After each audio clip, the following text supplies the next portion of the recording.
うもこんにちは、ゆきひこです。先日 Spotify がねついに DJ で使えるようになりましたね。Apple Music も今年の3月に解禁されたりとかして、ちょっと DJ ではねもうちょっと早く使えたんですけど、いよいよ本格的にストリーミング DJ がこう盛り上がってきてんなっていうのをひしひしと感じている今日この頃なんですが、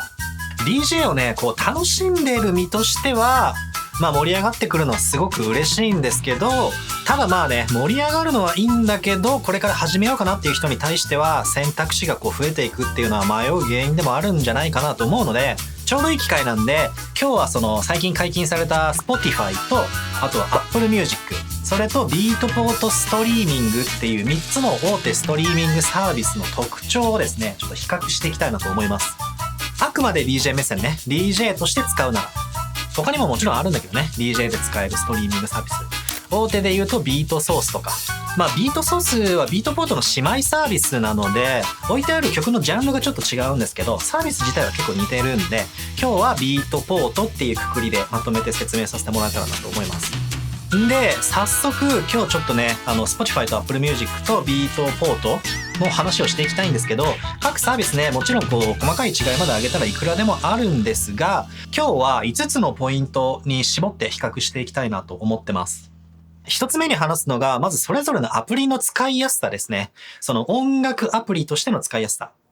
毎日スマホで音楽系のサブスク使ってる人も多いと思うんですけど、だからこそやっぱり日常使いで使いやすさっていうのはやっぱ大きいじゃないですか。曲も探しやすいし。で2つ目がカタログ傾向ね、どんなジャンルの曲が多いのかなとか、あとは曲数がいくつあるのかなとか、自分が欲しいジャンルがあるのかどうか。3つ目がこれは重要だと思いますけど、料金ね。最近はもうサブスクばっかりなんで世の中、知らないうちにどんどんお金出てっちゃうじゃないですか。だから DJ のランニングコストの話、それと4つ目が DJ アプリとの相性の話ですね。これがね意外とサービスによって使い方が変わってくるので、自分の使いたい使い方ができるのかなっていうのはちゃんと見ておいた方がいい。で最後にどういう使い方に向いているかですね。個人利用で使いたい、お家で練習したいのか、それとも現場に出たいのか、DJ をする目的の話ですね。この5つ分かっとけばね、とりあえずどのサービスにしようかなっていうのがだいぶ見えてくると思うので、興味がある人はねぜひ見ていってください。では早速やっていきたいと思います。まずアプリね、アプリの使いやすさ。もうすでに何か契約してるストリーミングサービスがあるっていう人はそれを使い続ければいいと思うんですけど、これから何か新しくね DJ 用にでもいいしサービス始めたいなって思ってる人もいると思うので、それについてちょっと話すと、この Spotify、Apple Music、ビートポートっていうのはそれぞれ専用のアプリを提供してくれているので、それを使ってこう日常音楽を楽しんでる人も多いと思うんですが、なのでねやっぱりそのサービスの使いやすさ、アプリの使いやすさっていうのは大事です。自分が毎日聴いてるストリーミングサービスもそのまま、プレイリストとかもそのまま DJ に使うことができるっていうのが強みの一つなんで、アプリの使いやすさ、プレイリストの作りやすさだったりとか、曲の集めやすさだったりとかっていうのがプレイリストの充実にもやっぱり影響してきますよね。っていう点で言うとやっぱりね Spotify が頭一つ抜けてるかなって思いますね。UI が分かりやすくて使いやすいっていうのももちろんそうだし、プレイリスト文化がねすごい根付いてるんですよ。世界中の人たちがもういろんなプレイリスト作ってくれてるので、プレイリストの数がね圧倒的。まず今の自分の気分のプレイリストがね簡単に見つかると思います。ジャンルでプレイリスト絞ってもいいし、シチュエーションとかね、ワークアウト、ドライブとか、そういうプレイリストがねやっぱりたくさんあるんで、自分が探してる雰囲気の曲を見つけやすいです。あとレコメンド機能もねかなり精度高いと思います。気に入ったプレイリストがあったらそれをそのまま登録して、それをすぐに DJ で使えるっていう動線も分かりやすい。自分の好きなプレイリストをどんどん作って管理していくっていうのがアプリ単位でしやすいのが Spotify かなと思います。Apple Music はねもちろんプレイリストめちゃくちゃいっぱいあるんだけど、 Spotify と比べるとやっぱり少し少ないので、ちょっとニッチなところを調べてるとなかったりとか、あとはあったとしても 2,3 個みたいな感じで、ちょっと今の気分と合わないなっていうのがあったりとかしますね。そこがちょっと惜しいよね。 UI とかは使いやすいんだけどね、あとは空間オーディオとか面白い機能とかがあったりとかするんで使ってて楽しい。あとやっぱおしゃれで、ビートポートはね僕は正直普段使いはあんましないですね。他の2つ、Spotify と Apple Music はもともと普段使い用のストリーミングサービスが DJ で使えるようになりましたよっていう文脈なんですけど、ビートポートの場合はもう花から DJ 用のストリーミングサービスでスタートしてるので、もう作りからして全然違います。基本はランキングが主体になってます。プレイリストもありますけどね。なので、新譜をどんどん掘っていく感じ。どっちかっていうと Spotify と Apple Music は受け身で聞き流せるサービスなのに対してビートポートはもっと能動的に曲を探しに行くっていうのに向いてます。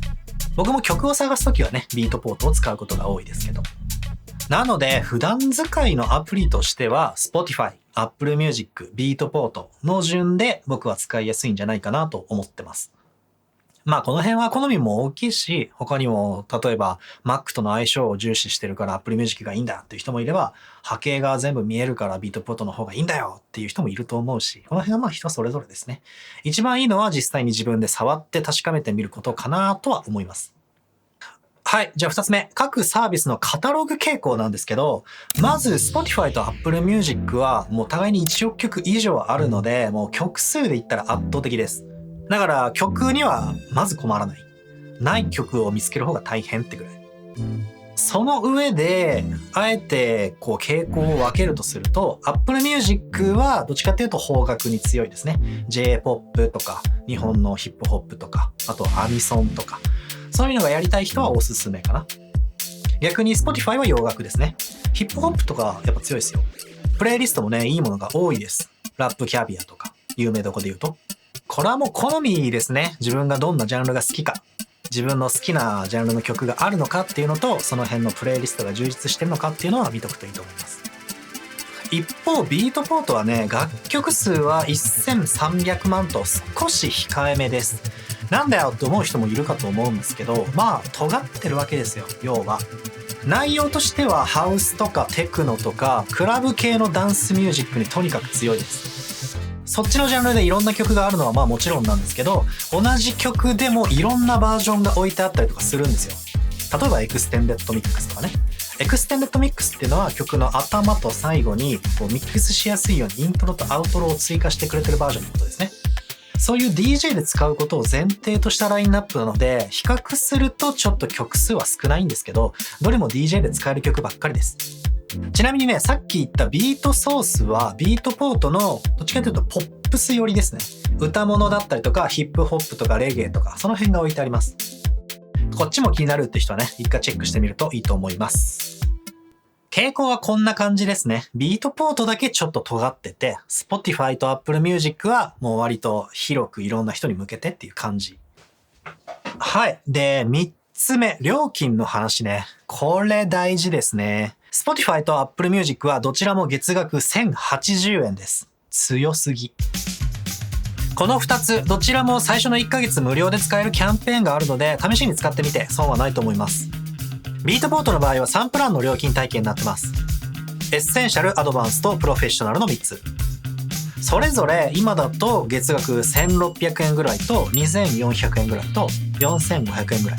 Spotify と Apple Music と比べるとやっぱちょっと高いよね。プランによってできることに差があって、一番下のエッセンシャルプランを契約すると、ビートポートで購入した曲を再ダウンロードできるようになったり、ビートポート上の曲をサンプルじゃなくてフルで聴くことができるようになります。要はスマホのアプリで普通のストリーミングサービスみたいにビートポート内の曲を聴けるようになりますよってことですね。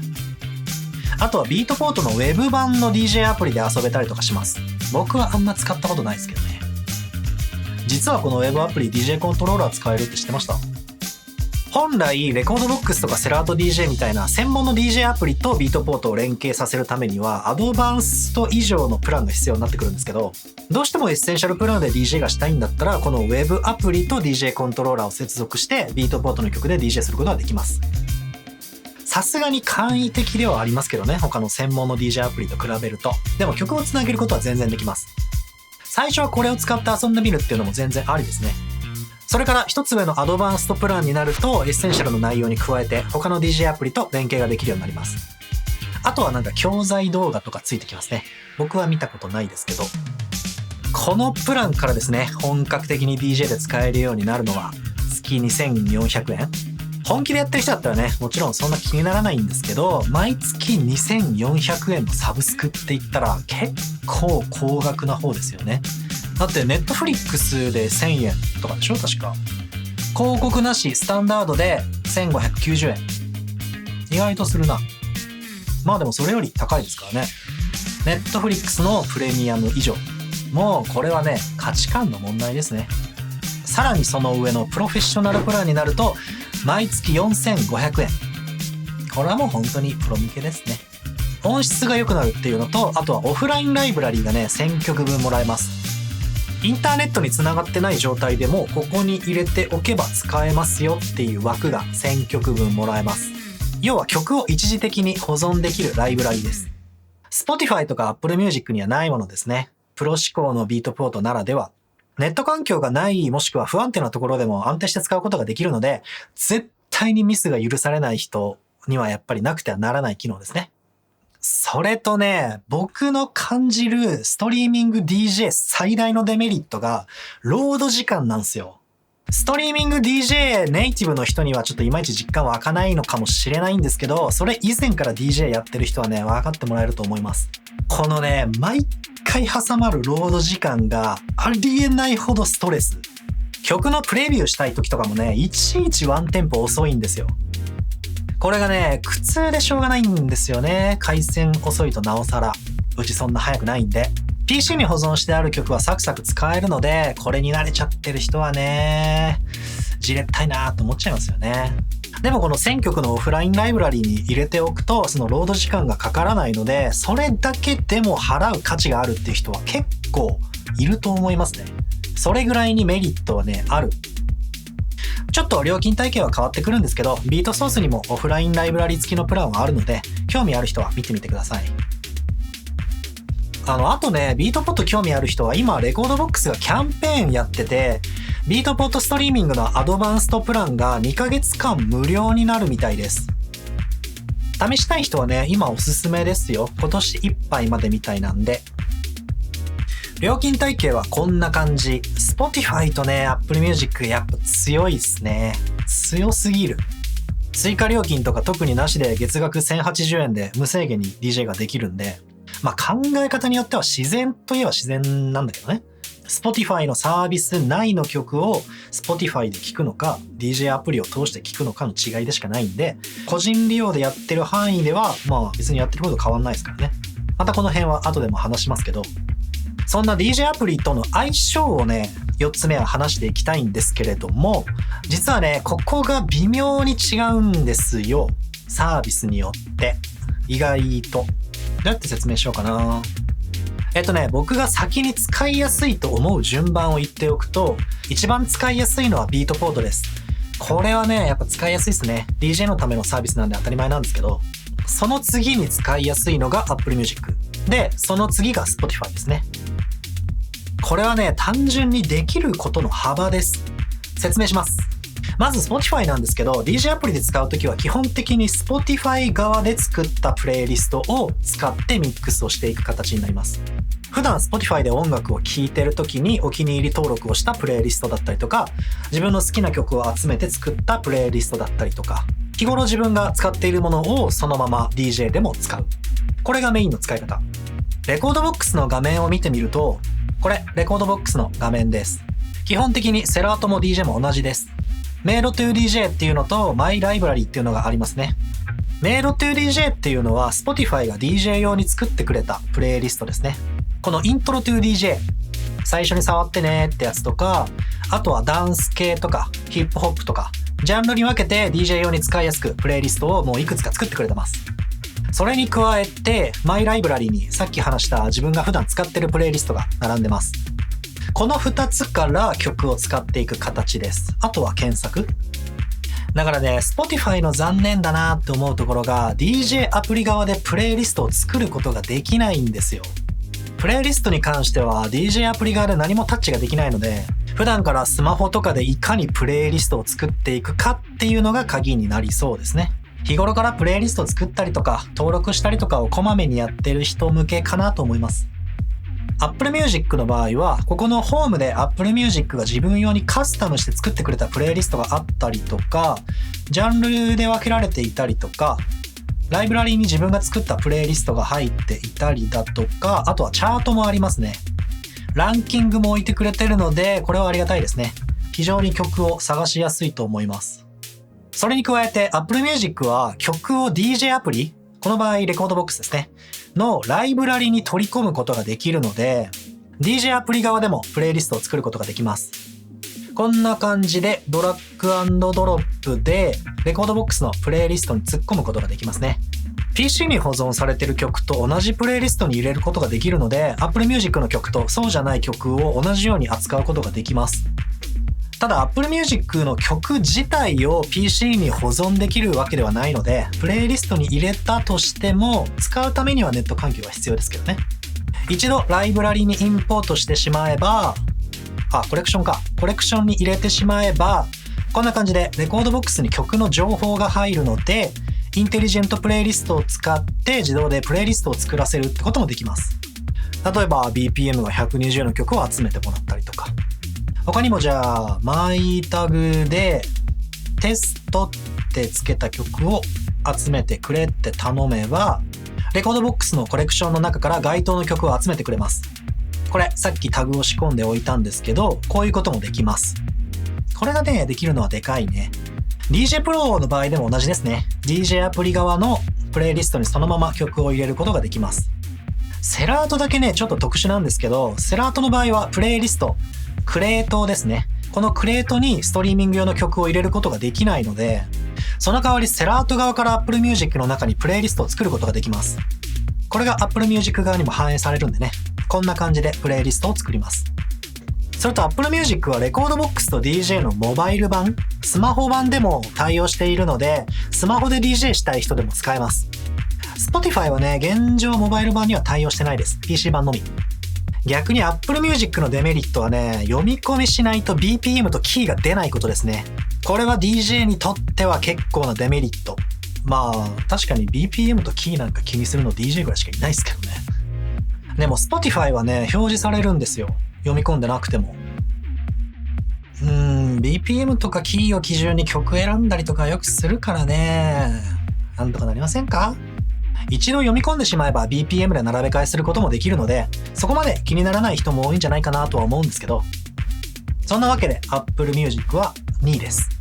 で、1位。これはもうさすがのビートポートですね。DJ のために作られたサービスなので使いやすいです。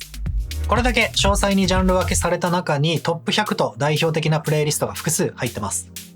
あとは自分でお気に入りにしたアーティストとかレーベルとか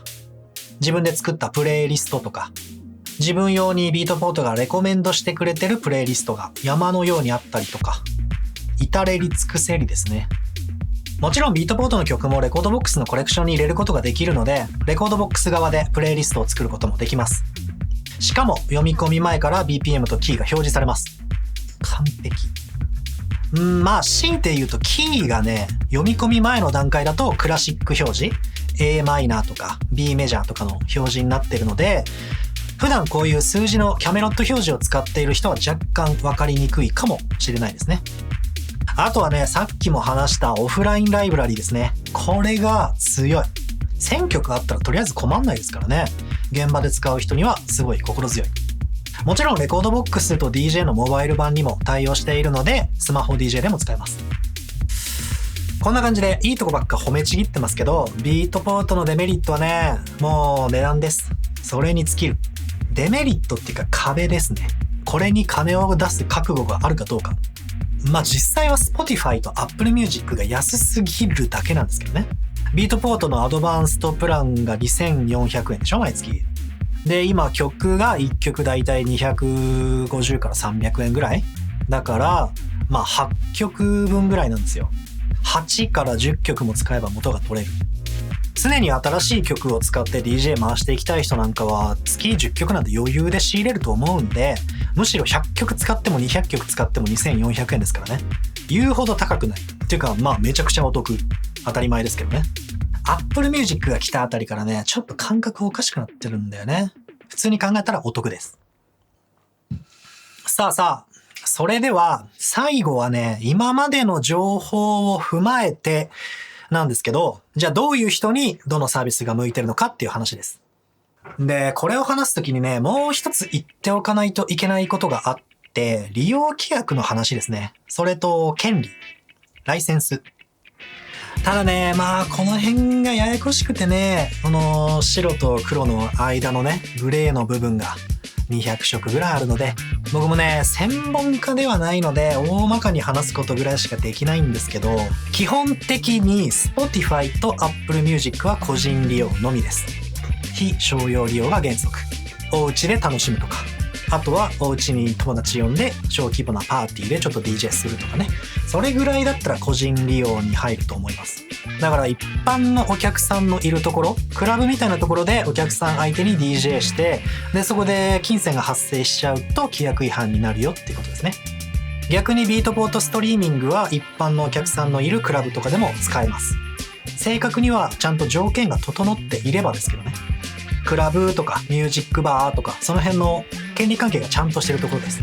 その辺で自分が勝手にイベント企画して音楽流してお金稼ぐみたいなのはもちろんダメですよ。ちゃんとしたクラブとかだったら公衆演奏とか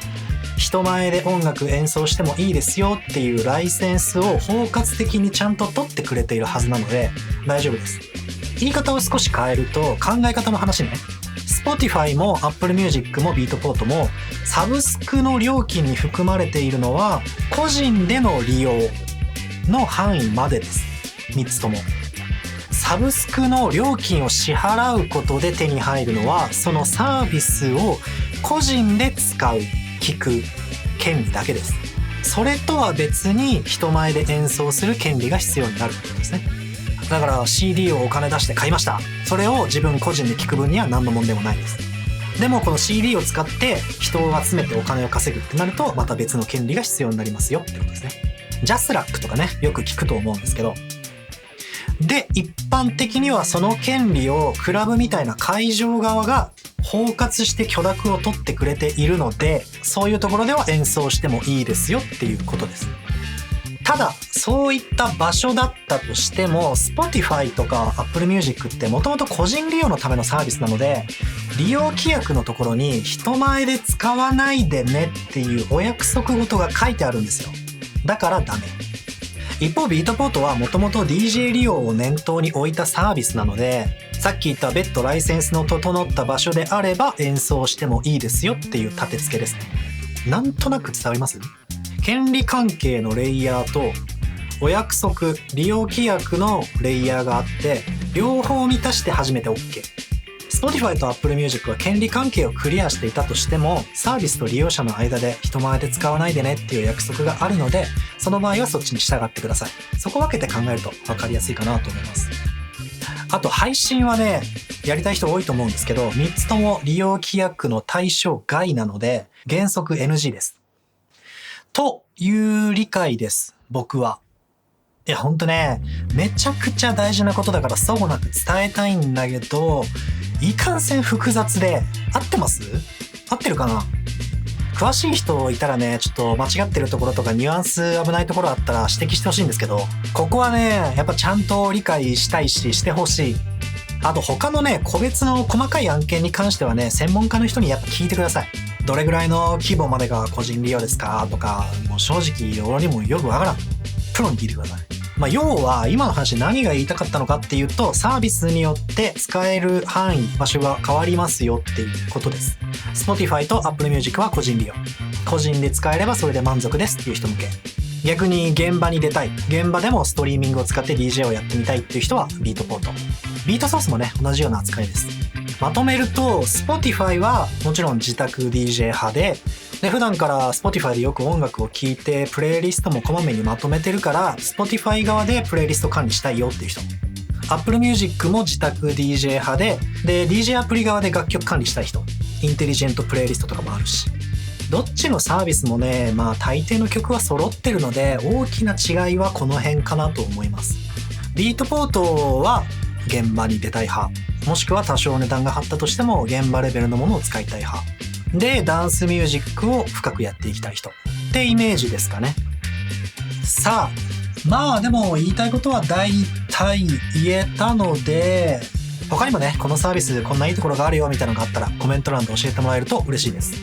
今日の動画参考になったよっていう人はですね、よかったらチャンネル登録といいねよろしくお願いします。ではまた次回の動画でお会いしましょう。バイバイ。